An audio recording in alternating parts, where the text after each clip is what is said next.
السلام علیکم ناظرین، سریام سی آئی ڈی نیوز کے ساتھ میں ہوں فراز شاہد۔ خبر شامل کرتے ہیں لاہور سے، جامع رپورٹ کر رہے ہیں محمد منشا۔ ان کا کہنا پاکستان تحریک لبیک کے سربراہ خادم حسین رضوی وفات پا گئے۔ تحریک لبیک پاکستان کے سربراہ خادم حسین رضوی انتقال کر گئے۔ مرحوم گزشتہ کچھ عرصے سے علیل تھے۔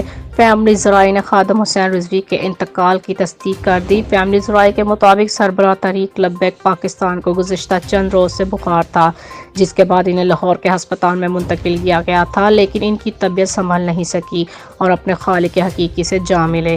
تحریک لبیک پاکستان کے سربراہ خادم حسین رضوی کا تعلق پنجاب کے ضلع اٹک سے تھا۔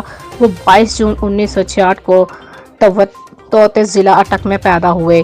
انہوں نے جہلہ مدینہ کے مدراس دینیہ میں سے حفظ تجوید کی تعلیم حاصل کرکے جس کے بعد لاہور میں جامعہ نظامیہ رضویہ سے درس نظامی کی تکمیل کی، جبکہ ان کو عربی اردو کے علاوہ فارسی بھی مکمل عبور حاصل تھی۔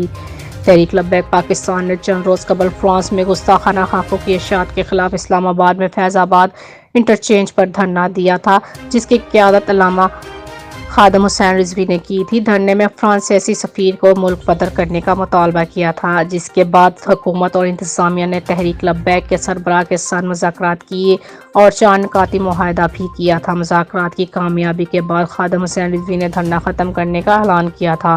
خادم رضوی کھرے، سچے اور اسٹریٹ فارورڈ عالم دین تھے۔ ناموس رسالت کے حوالے سے ان کی خدمات کو ہمیشہ یاد رکھا جائے گا۔